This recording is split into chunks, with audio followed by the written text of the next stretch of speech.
jawab seputar kepemimpinan. Dan narasumber kali ini dengan Bapak Alvin selaku supervisor dari firma Michael Susarta Consulting. Sebelum kita mulai, izinkan kami untuk memperkenalkan diri masing-masing.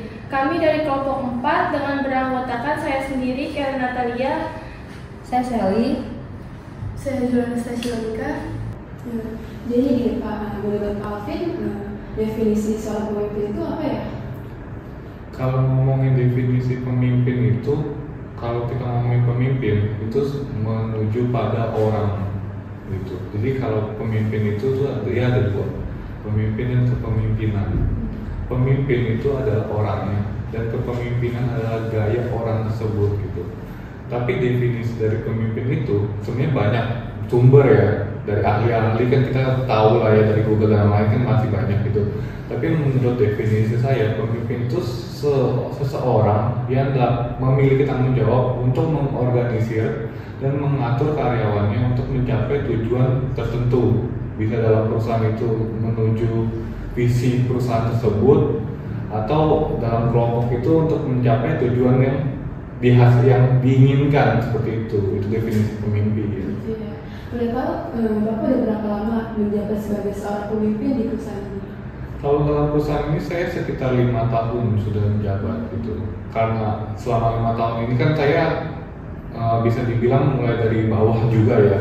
Jadi saya mendapatkan banyak pelajaran-pelajaran dari pemimpin yang lain gitu. Karena kan saya kalau dari bawah nggak mungkin langsung naik ke atas kan, pasti ada proses-prosesnya sendiri gitu. Jadi saya belajar cara apa yang paling efektif dan paling baik untuk jadi pemimpin, seperti itu sih. Nah, dari pengalaman tadi, tipe kepemimpinan apa yang Bapak terapkan?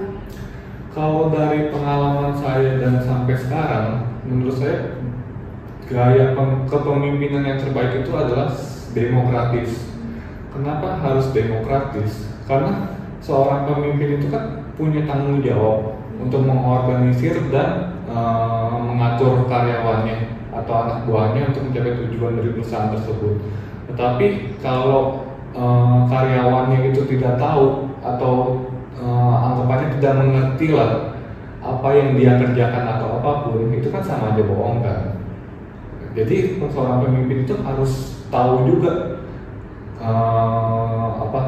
beratnya di mana karyawan tersebut, atau apakah ada saran yang terbaik atau apa gitu kan. Jadi menurut saya demokratis itu cara pemimpin yang paling baik, itu kepemimpinan yang paling baik. Jadi kita tahu solusinya apa untuk karyawan ini gitu.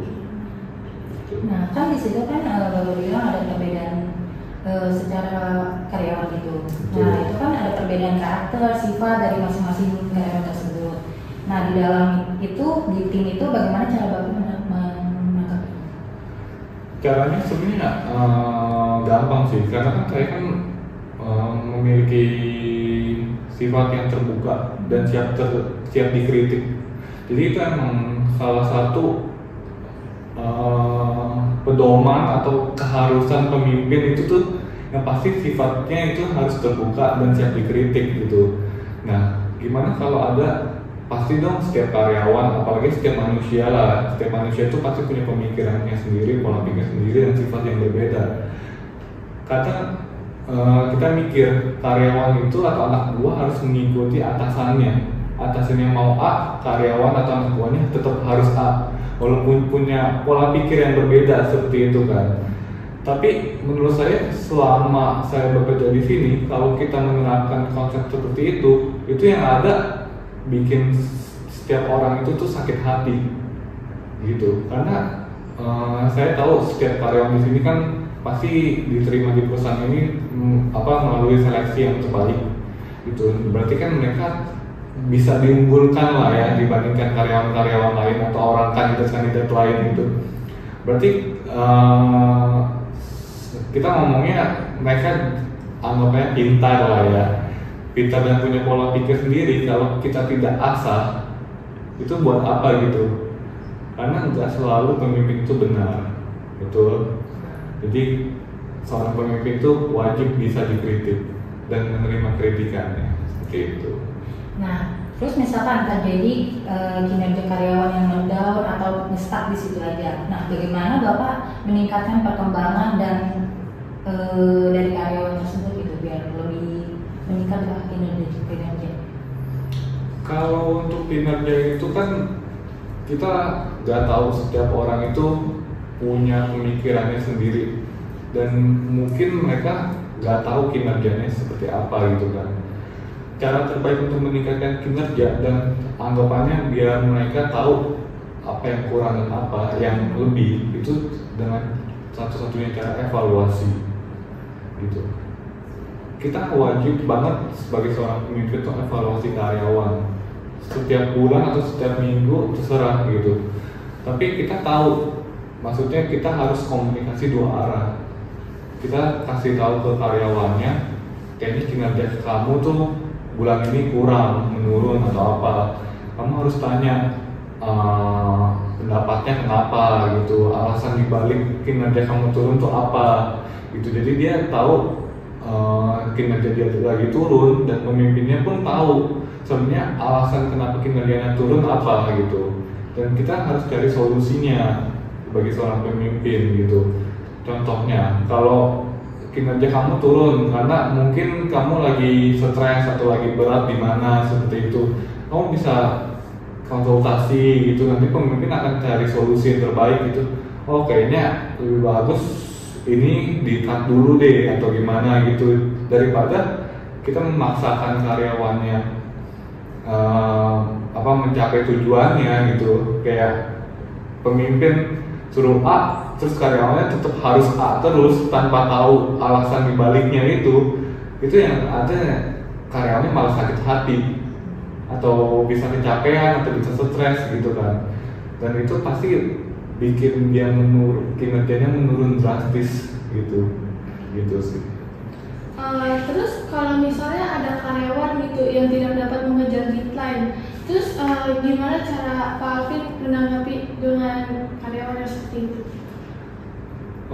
Sebenarnya kalau deadline dan performa itu sebenarnya agak mirip ya gitu. Kita ngomongin soal deadline dan performa itu pasti solusinya adalah musyawarah, komunikasi yang terpenting itu. Karena ya saya bilang kalau seorang pemimpin itu harus mengorganisir dan bertanggung jawab atas karyawannya. Kalau visi perusahaannya tidak tercapai, salahnya bukan di karyawan tersebut, tapi salahnya di pemimpin. Pemimpinnya tidak dapat mengkontrol anak buahnya, gitu. Jadi perusahaan hancur atau apa itu dari pemimpinnya, gitu. Pemimpin itu baru memiliki tenaga atau sumber dayanya itu si karyawannya, gitu. Jadi karyawannya benar-benar harus diedukasi dan dispesialkan lah ya, gitu sebutannya. Nah kalau untuk deadline kayak gitu, kita harus tanya, komunikasi juga dua arah. Kenapa deadline kamu nggak selesai gitu kan? Ada masalah apa, hambatannya apa, seperti itu gitu. Jadi kita cari solusi. Kalau kamu tidak mampu itu ya bilang aja, nanti kita cari cara terbaik lagi selain itu gitu. Jadi emang sifatnya tuh demokratis dan komunikatif sebenarnya kayak gitu. Kalau kamu punya cara yang lebih baik lagi atau apa, ya kamu tell me something gitu, biar kita sama kayaknya ini juga bagus seperti itu atau gimana. Kan yang penting kan tujuan kita satu kan, yang pasti perusahaan balik untung dan lain kayak gitu kan. Itu kan tujuan kita bersama kan, bukan cuma tujuan dari pemimpin gitu. Jadi apalagi pemimpin itu harus mengedukasi karyawannya. Yang punya perusahaan itu bukan pemimpin doang, tapi karyawan juga harus punya sifat mencintai perusahaan lah, atau memiliki perusahaan. Jadi kalau perusahaannya hancur atau apa, itu karyawan juga berdampak seperti itu, gitu sih. Nah, selanjutnya gimana cara Bapak menghadapi perdebatan antar karyawan? Maksudnya setiap orang kerja kan pasti selalu membela dirinya sendiri ya Pak. Jadi contoh kasusnya itu seperti ketika pegawai lama berbuat salah terhadap pekerjaan pegawai baru, yang mana niat pegawai lama ini untuk membantu pekerjaan pegawai baru ini. Namun di saat akhir bulan atau mereview pekerjaan, semua pekerjaan pegawai baru ini jadi gak benar atau salah. Dan akhirnya kedua karyawan itu dipanggil, tetapi sama-sama membela diri. Nah, dalam kasus ini apa yang akan Bapak lakukan? Oke, berarti dua-duanya membela diri ya? Iya. Sebenarnya gampang sih kalau kasus seperti itu ya, karena kan sekarang namanya juga kerja ya, nggak ada yang mau ngalah ya, nggak ada yang mau disalahkan, dan merasa dirinya benar dua-duanya gitu. Gimana kalau sebagai seorang pemimpin menghadapi hal seperti itu? Yang pasti dua-duanya harus dipanggil, dan kita harus tahu perspektif dari dua-duanya gitu. Apakah pegawai lamanya itu emang niat membantu tapi salah, atau emang sengaja membantu, sengaja menyalahkan, atau gimana kan kita tidak tahu. Dan pegawai barunya apakah emang dia gak bisa sehingga minta bantuan orang lamanya atau gimana gitu. Jadi sebenarnya solusinya itu kita harus panggil dua-duanya, kita harus lihat perspektifnya gimana dua-duanya, dan kita nggak boleh menyalahkan salah satu. Kalau emang salah, dua-duanya salah, karena ini sebuah tim gitu. Kalau emang pegawainya salah karena salah informasi, ya berarti orang barunya juga salah gitu, karena menerima mentah-mentah, betul tidak? Dan tidak menanyakan langsung. Kalau emang orang baru itu kan bisa aja langsung tanya ke orang yang lama, yang lain, atau gimana, konfirmasi gitu. Tidak seperti orang baru, orang lama tiba-tiba kasih tahu ini kerjainnya A, B, C ya gitu kan. Terus orang baru ini kan, oh iya gitu, tanpa tahu kok bisa ya dapat A, kok bisa ya dapat B, kok bisa ya dapat C. Itu kan berarti dua-duanya salah, ya kan? Atau orang barunya udah dikasih tahu sama orang lama nih, kayak contohnya orang lama kasih tahu A, B, C, tapi orang barunya oh salah dengar kayaknya D. Itu kan kita juga nggak tahu kan. Tapi pada saat evaluasi dan apa kan dia ngomongnya, oh ini saya benar kok, oh ini saya benar kok gitu, sama-sama benar gitu. Maksudnya nggak ada yang mau ngalah gitu. Jadi ya udah, kalau dari saya sih, saya pasti panggil dua-duanya, saya lihat perspektif dua-duanya. Kalau emang salah, saya akan salahin dua-duanya. Kalau emang ada gap atau apa, itu saya pasti akan cari solusi gitu. Kenapa bisa komunikasi antar kalian berdua ini salah atau beda atau gimana? Apa yang menyebabkan kalian bisa sampai salah kayak gitu, seperti itu gitu. Tapi kalau misalnya si pegawai barunya ini nggak tahu, jadi dia otomatis tanya ke pegawai lamanya dong. Nah, pegawai lama ini belum yakin sama jawaban dia, tapi dia udah berani untuk mengambil tindakan untuk membantu si pegawai baru. Iya, makanya saya bilang kalau pegawai lamanya terima mentah-mentah tanpa kasih pertanyaan lanjutan, contohnya kayak orang lama kasih tahu A gitu, terus orang barunya kenapa sih Pak bisa A gitu, jadi semuanya sudah dapat nih dasarnya dan lain gitu kan. Orang barunya pun juga belajar lebih banyak gitu. Ternyata pas sampai ke pemimpin salah nih ternyata jawabannya dan lain kayak gitu. Yang pasti itu